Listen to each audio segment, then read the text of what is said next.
Welcome back. Today we're having a little look at the Amenti Oracle. I will just do a flip through for you in a minute.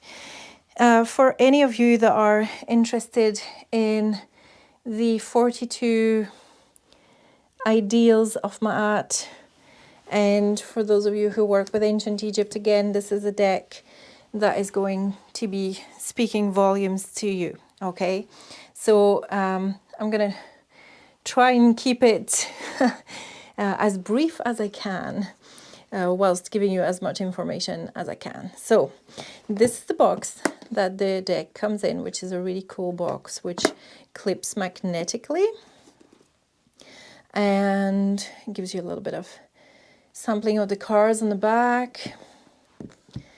And you open it up, you've got stars and moons on the inside, and you can see the feather touch as well as the birds are represented, okay?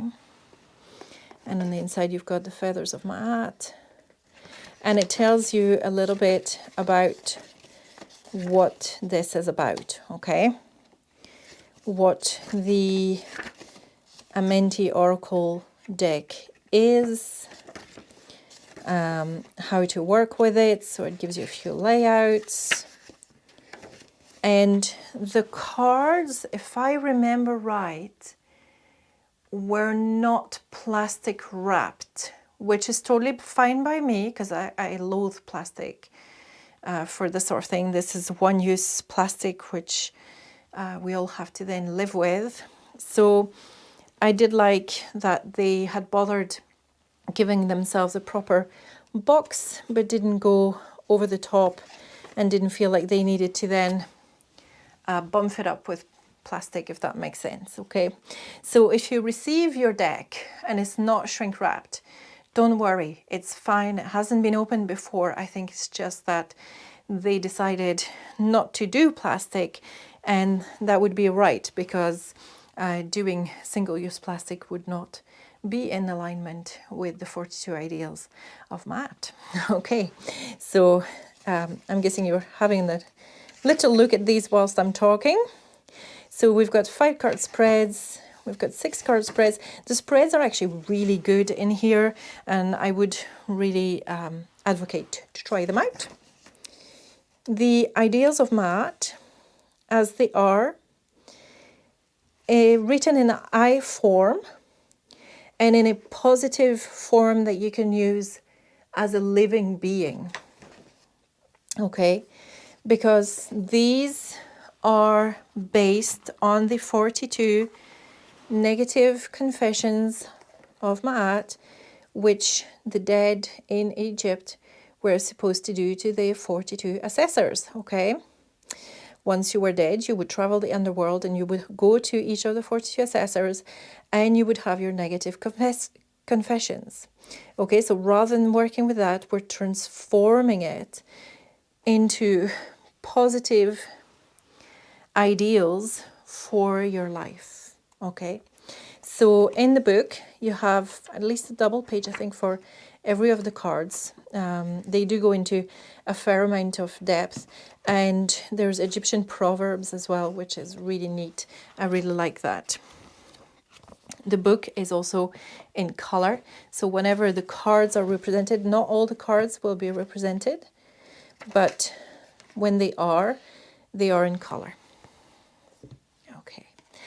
Inside, you've got a little box holder, which is coated with velvet. So you've already got your plastic there. And as far as I'm concerned, there's no need for any more plastic than that, okay? And then your deck comes wrapped in a further box. And I really like the back, you know, the heart being weighed against the feather. So actually, I have it, the way I understand this, the heart couldn't be lighter than the feather. It was a question of balance, and the heart had to be the same weight as the feather.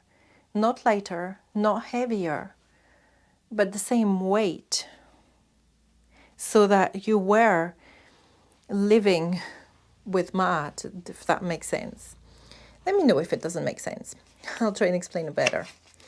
Okay, so we're opening up into the deck.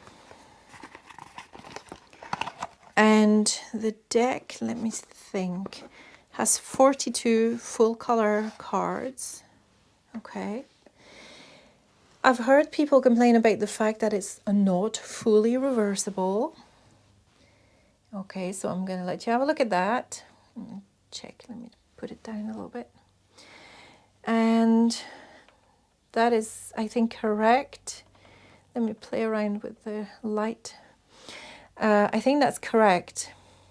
It's not fully reversible. The stars are aligned differently at the top and the bottom, okay? And you also see the tail of the bird on one side and not on the other. But then the nature of the deck is such that it doesn't matter. It doesn't matter because you're not really going to want to read reversals with this deck. It just doesn't come as a natural thing to read reversals with this deck. Okay, so I'm really struggling to get the right and appropriate amount of light on this deck today. I hope it's going to come through okay. It would be a shame if it didn't. So anyway, the cards are not in the order that they came in. I'm really sorry about that.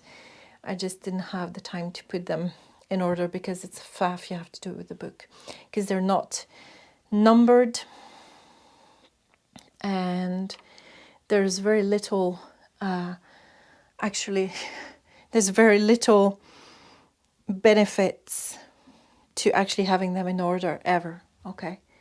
So, okay, I'm done playing with the lights, sorry. And I'm going to try and flip through these. So, every one of the cards has a beautiful drawing, which the drawings you will notice are very Art Deco. And then they have the virtue that we're talking about for each card, okay? So you will see Egyptian iconography, like you'll see the ibis and you'll see the lotus. And you'll see symbols, okay? The symbols will be all the way through. And you see the feather there of Ma'at, the cosmic egg, care for the earth. I love that one with all the hieroglyphs. Hold purity in the highest esteem. Listen to opposing opinions. I'm just going to let you enjoy the cards. I invoke laughter. Yeah, it's out there, that card.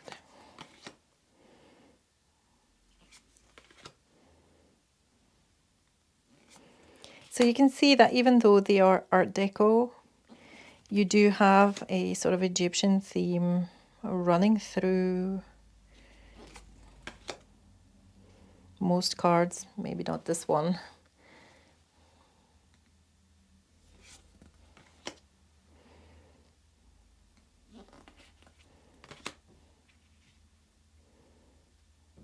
Now you've got the scarab, capera, and you've got the feather.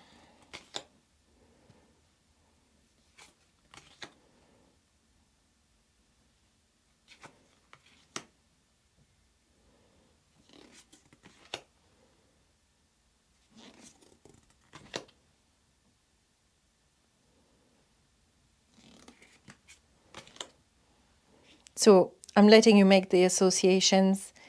You can see the balance. You can see the balance in the feathers. You can see the yin and the yang and the two ladies being balanced out.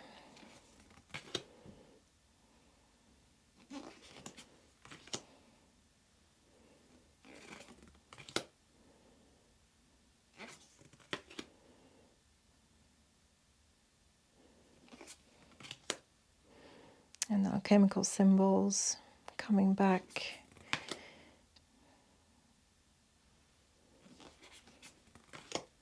And you know, loads to read in these cards, really.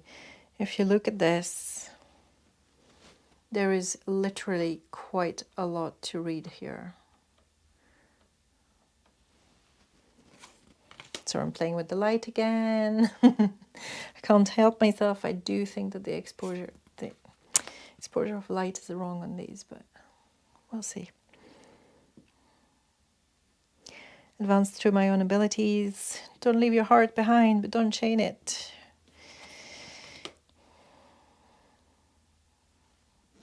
The thing about offerings that are genuine, this is something that I want to talk about as well. Living in reciprocity is a very important thing.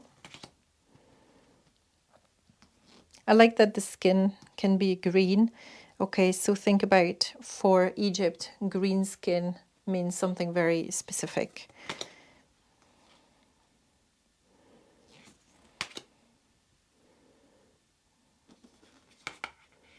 Sorry, maybe you wanted to see the title. So these cards have a finish which is like a rose petal finish. Their thickness is really good. I consume only my fair share. Speak with sincerity.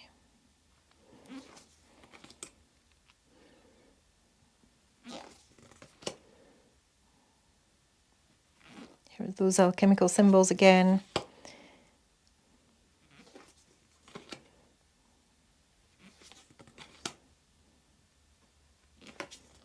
Okay, so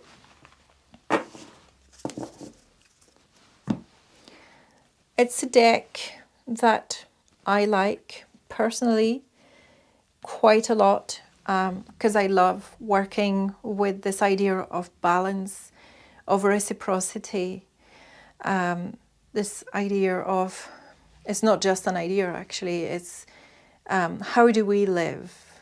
It really makes you question how you live. Do you live just selfishly for yourself? Although it could be argued that that's probably a good thing sometimes. Or do you also live in reciprocity, in gratitude? How do you live? It makes you question how you position yourself in your life, but in a positive way. I don't find that it chastises you. It's just a really good reflective deck to be working with, okay?